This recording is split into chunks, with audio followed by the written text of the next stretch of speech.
When Peugeot launched the 205 in 1982, the company needed a winner. They had a reputation for sound, hard-wearing, unexciting cars, but that was not enough to ensure their ultimate survival. They needed a car that would generate excitement, that would be ahead of the pack, and that would spearhead a change of image for a company that seemed wedded to the stolid French middle class. The 205 did just that. In GTI form, the 205 was a magic hooligan's roller skate of a car, and it was an instant hit. It was nimble with go-kart levels of chuckability. In 1.9 form it went like the wind, and throughout what proved to be an extremely long production life, it remained a car to be seen in. Industry gurus will tell you that the 205 alone saved Peugeot from ruin. It appealed to the enthusiasts, but that alone didn't make it great. It developed a huge following among family owners, especially amongst women, and it remained chic and fashionable for years after the launch. So its successor, the 206, has a great deal to live up to, and in many ways it has a more difficult job than the old car. In the early 80s, the 205 looked good against the opposition. Today, the 206 has to work very hard indeed to outdo cars like the facelifted Polo, the Fiesta and the new Clio. On paper and in the flesh, the steeply reclined windscreen and the Chinese eye headlamps work well, but it's not as instantly recognisable on the road as its predecessor.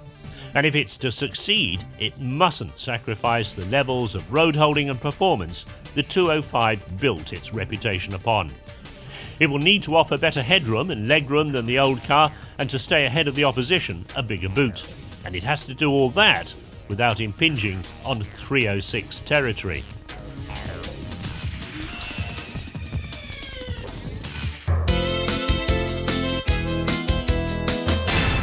Think of a really important job, being in charge of a space mission, captaining an oil tanker, President of the United States of America. And the job facing the designers behind the new 205 was more important than that, to Peugeot at least, because we loved our 205s. Okay, historically, if you look at it, it wasn't actually until the arrival of the GTI versions that we really took it to heart. But when we did, boy did we. It became an obsession. We love our 205. So the 206 was going to be a very important car and quite a crucial task in redesigning it. That makes it all the more remarkable then that Peugeot took the decision to do it in-house. They didn't commission Pininfarina as they had in the past for the 205, for instance. And the result of that is this. And it's immediately obvious that this is no Pininfarina styled car. Where the 205 was clean, sharp and uncluttered, this is fussy. The front end treatment, though aggressive and good looking, it's got a bit of an overbite and a bit of a saggy bottom lip. And all these lumps and bulges over the car, for instance, leading up to the wing mirror, the kicked out sills and around the rear end. And the rear end particularly, well, if you ask me, I think it's got a bit of a fat bottom. But there are some nice touches around that lumpy pumpy body. For instance this, to protect it in a crash. These rorty, snorty vents might look like they're sucking in great gulps of air to feed a hungry, thrashing engine, but in fact they're to get air into the cabin to keep it clean and fresh. They also incorporate quite a lot of Ponham filters, and they look good too. It seems that historically the UK has been seen pretty much as second best when it comes to manufacturing for Peugeot. This is the first time that a new car is going to start being built in this country at the same time as they start to build it in France. So for the Ryton plant near Coventry, where they used to build the likes of Humbers and Talbot Solaras and Talbot Horizons and other such delights, it's pretty important, particularly when you realise the crucial nature of the 206 to Peugeot, but they didn't win the contract to build this car without a great deal of hard work. Let's talk first of all then about the importance of the car. Given the undoubted importance of it to Peugeot, why did you take the decision to design it in-house and not entrust that to Pininfarina as you have in the past? Well, I think there's been a mixture in the past of design activity, and that will be the way it continues in future. But this car was designed in-house because that was the best design in the contest for it, and it seems to be the right thing because of the shape and style of the car, and it seems to have been successful. Given the importance of the car to you, how significant is it that it's going to be built here? Oh, very important. I mean, we've planned for this for the last 3 years. We won the decision because of the improvements that we've made in the factory here at Ryton. We've made tremendous productivity improvements and quality improvements, taking up to the level of the best in Europe. And it was very important that we won the decision to build the car. Now that we have won it, it will help us in our sales in the UK. There's no question about it. There is still a residue of opinion in people's buying intentions that they want to buy a British-built car. Just talking about the human aspect of this now. You're retired from here, but you still come round and give tours, and you're fascinated to see it, and obviously to take us around today. When did you start? When did you first see this plant? And how much is it going to change it now with all the automation, with the £100 million that's been put into it? Originally I came down from I worked in Linwood, which are now gone. I came down in the early 70s, and this was we were building the Avengers in these horrendous days of strikes and of everything. And now we've got a workforce that's happy in the place. As you can see, even ex-employees come in and help out. So it's a completely different environment. As you can even walk around that new extension. Years ago, windows were at roof level, or even factories nowadays, modern factories don't have windows because people think they shouldn't actually see outside. Whereas now we've got actual windows that operators can have a better environment to look out and work in. And it wasn't simply a case of the contract to build it being given to you here, was it? How does that work? There was a lot of heartache. We had a director come in from France and decided that if you're doing continuous improvement, which we were doing, he said, as long as the rest of the industry are doing continuous improvement, then you actually don't improve. Comparative to everybody else, and to actually get results, you actually have to do. And he introduced a lot of the double day shift rather than a day shift and night shift, so you get flexibility for a third shift, which is easy. So he actually introduced an awful lot of cost savings and everything else. Everything should be in the right place at the right time, and this is why we've got the investment now, because we're actually very competitive. Years ago we didn't have the robots, it was all manual operations, and the consistency of well, position of wells was, when it's manual, is not very accurate. You would have the right number of spots, but maybe not the right number of exact spaces, whereas nowadays the robots actually will put a spot well at the exact same space every time. We now have laser checking equipment, like 20 seconds to check a full body shell. Years ago it was like 2.5 shifts to actually check a body shell. So nowadays, and we were building it at 3,500, whereas now we'll be able to check every body shell dimensionally. We'll find out whether tooling's wearing, whether there's any deviation at all, very, very quickly now. I was interested to see one load of guys tearing cars to bits. What happens there? We actually physically dismantle complete body shells, complete major sub-assemblies, and basically what we're checking is the weld strength. We're actually looking at the condition of the weld, because a weld is actually should fuse on, so when you actually rip it apart, you should actually have a hole on one side and a slug of metal on the other side, and basically we do that for every major sub-assembly. And the painting processes now in themselves are incredibly complex. They're all done by, I mean, there's very little waste in paint nowadays, whereas before we used to have all manual spraying and there's a lot of overspray, and you actually got that in the vehicle itself, whereas nowadays it's all airless guns we use. We also use paint in the body shell, one's positive charge, one's negative charge, so there's very little waste of paint at all.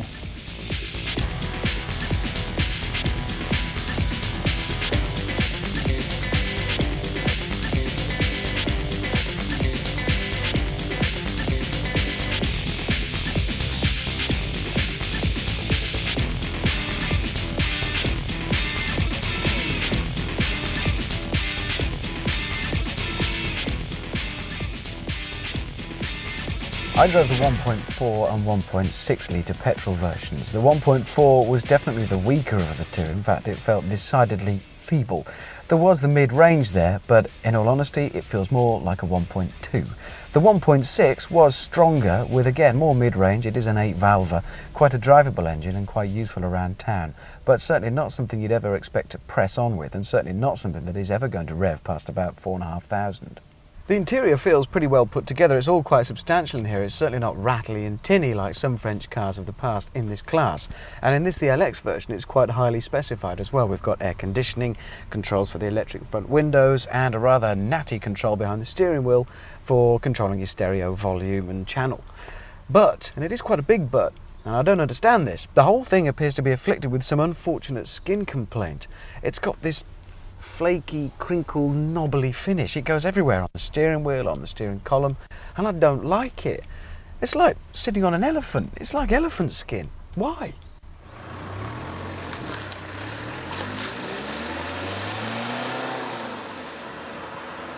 The 205 was the epitome of French motoring. That kind of charming but unassuming, rugged utilitarianism, almost an agricultural prospect. And this doesn't have any of that. It's a much more finished car. It is a bigger car. It feels bigger, and it actually is bigger. It's quite a lot heavier as well, so over the bumps the suspension will iron out and soak up a lot more of the indentations and bumps in the road. It feels like you are driving a car a class larger. The engines are available. There's a 1.1, a 1.4 and a 1.6 petrol, and this, the diesel. All the petrol engines are pretty unassuming, pretty unremarkable. They're 8-valve, there's no multi-valve configurations, there's nothing particularly exciting about them. That said, there's nothing wrong with them, but you certainly are going to leap out of the 1.4 and imagine, great, here's something really special. There's plenty of mid-range torque, as you'd expect from a small capacity 8-valve petrol engine. The diesel, as you'd expect from Peugeot, is quite a reasonable thing, but again, nothing desperately exciting. And overall, as a drive, there's nothing desperately exciting. It handles reasonably well, it goes through the corners quite nicely. If anything, it tends to drop off as you push it in terms of speed, but then these are not going to be thrashed. They're not boy racers, certainly not until we get the GTI, and then we'll have to see what the suspension setup is going to be like. The 1.6 petrol is slightly different suspension in that it is dialed in to be a little bit harder, partly to cope with the extra weight of the engine, of course. But you're not going to push this too hard through the corners. That said, there are no little interesting Freistraits to enjoy and play with in the driving, but that also means it's got no odd quirks to catch you out. You're never going to leap out of driving this car, run into the pub and tell your mates what a fantastic thing it is to run around in. It's not an exciting drive. It is, however, very good at getting you from A to B, very good at getting an awful lot of stuff, including people, into what is only a small car. But it ain't no 205.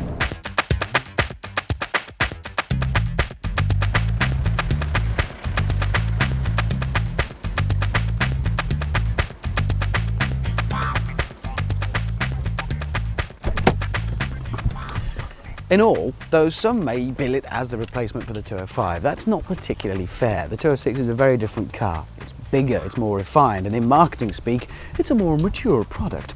But then if you look at the Peugeot range, it's a very different thing from what it was when the 205 was first brought out all those years ago. It's not a bad car, but it's never going to be as exciting and as full of flair as the 205. But then, life isn't anymore, is it? But if the 206 is just a little too sophisticated for you, even the GTI version, well, take the 306 Rally for a thrilling ride after the break.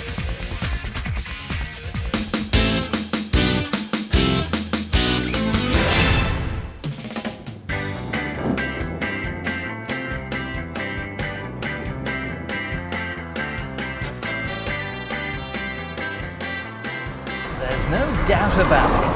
Having fun is what this car is all about. Yeehaw! The Peugeot 306 Rally was launched at the NEC Motor Show in October '98. Under the skin, it's basically the wonderful GTI 6, but it's been on the slim fast diet and had some unwanted weight removed. The acceleration is phenomenal, and that glorious rasp from the engine note just encourages you to be even naughtier. The brakes haul you down with parachute efficiency too. Overall, this car's setup has the compromise firmly biased towards the sports car.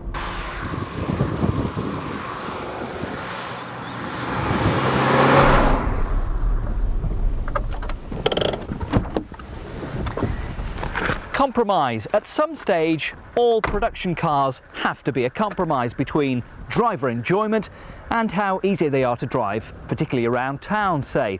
And hot hatches will always be regarded as a little bit soft compared to out-and-out sports cars.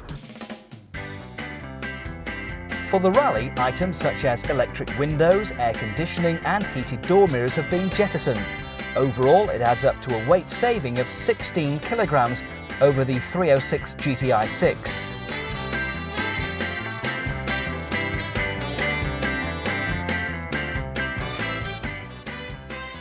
And after all, who really needs electric windows? They're just a convenience toy, aren't they? I mean, this is what God gave us arms for, to wind our own windows. Well, I missed them, that's for sure. But back to that word, compromise. There's no doubt the 306 Rally is a real driver's car, particularly when you push it hard. But what if you're using it to just nip about the local town, go to the shops? How does it fare then?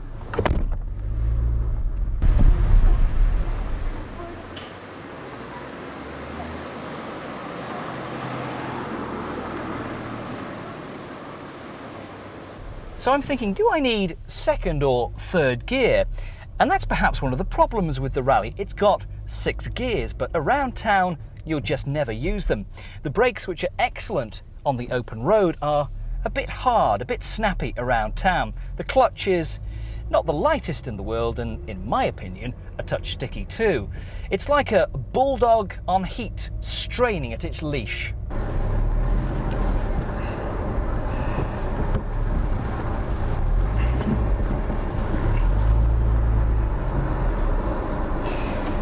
Now, one thing we find with Peugeot 306s in general is the very poor turning circle, as you've just seen trying to get into tight spaces like this. However, I think that's no great sacrifice for the superb way that the car feels and steers when you're out on the road pushing it hard. Just depends whether you need to maneuver to get it into tight spaces like this at your local supermarket.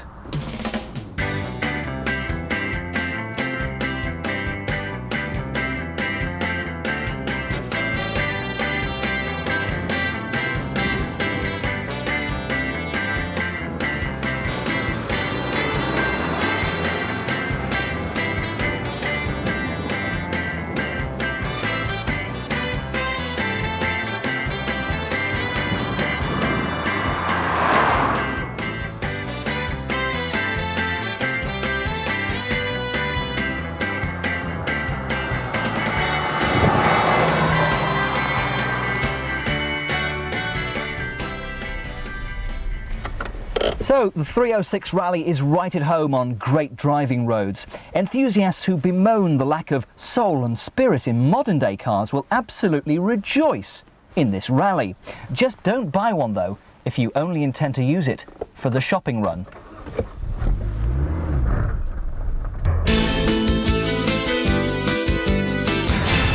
So here is the reincarnation of the 205 GTI. I bring you the new 206 GTI. Is it still as much fun as the old one? Well, yes, absolutely.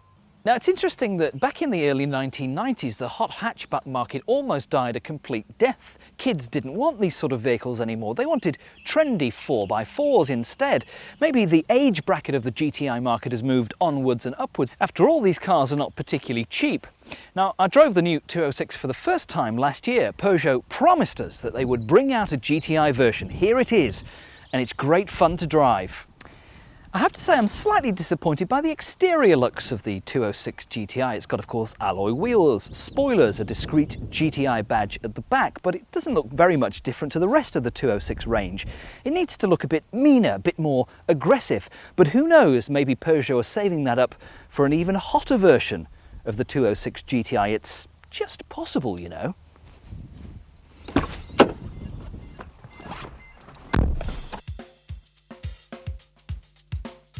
So many people hark back to the old 205 GTI that, in a way, this 206 version has a real tough act to follow.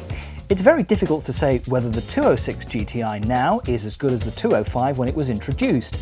Times have changed so much, along of course with modern technology. But the 206 is almost alone in the marketplace as a small hot hatch. There's no Fiesta or Corsa equivalent. You really have to look to cars like the Puma to find rivals for the 206 GTI, something I'm sure Peugeot won't be too worried about. So what's the GTI really like to drive? Well, it's all about having fun. The engine is just glorious. You can rev it and rev it right the way round to the 6,500 RPM red line, no problem at all. It's great for just tootling around town, but find some open road and open her up and let her go. In second gear, you can get to nearly 70 miles per hour. The gear change is crisp, if not a little long in the throw. The clutch is gentle, the steering absolutely precise. Head into a corner, make a couple of corrections on the steering, and you'll be out the other end, no problem at all. It goes exactly where you point it, particularly coming around a roundabout, say, where other cars tend to drift. This is just precise, it's spot on.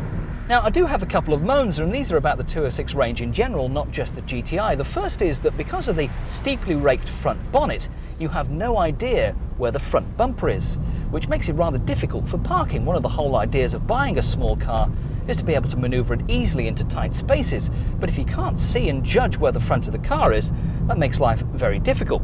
The second is the 206 has quite the worst visibility through a rear view mirror I have ever come across. Now, in most cars, you look behind your rear view mirror, you can see a full image of the car behind you. In this, it chops off about half of the car. I don't know whether that's because of the rear screen or where the mirror is positioned, but it really is bad. Okay, here comes the technical bit. You get a new EW10 J4 engine in the 206 GTI, which is a 2-litre 16-valve overhead cam unit producing 137 brake horsepower. It drives the front wheels through a 5-speed gearbox, and the chassis and suspension have been adapted to suit the GTI. You get disc brakes all round, ABS, and of course it's built in the Ryton plant at Coventry. The ride is firm, as you would expect with this sort of car, but not perhaps as raw as some of its predecessors. Now, although I've said this car is quick, you get the feeling that maybe Peugeot are holding something back with this particular GTI, and that maybe something a bit quicker, something a bit hotter, like they did with the 306 range, is on the cards. The interior of the 206 GTI, I have to say, is very smart. It's a mixture of cloth, leather and Alcantara seats. You get automatic digital air conditioning as standard, although unfortunately we didn't have it on our test car. You also get dual airbags, CD auto changer, alarm and deadlocks, and the option of satellite navigation too. For those of us who really enjoy our motoring, who like to take cars out and have a bit of fun, the Peugeot 206 GTI is what it's all about. It's smile on your face motoring. Faced with an evening of nothing on the telly, this is the sort of car that would make you pick up the keys and go out for a drive just for the sheer hell of it. In fact, I think I'd even miss one or two of my favourite programmes to do just that.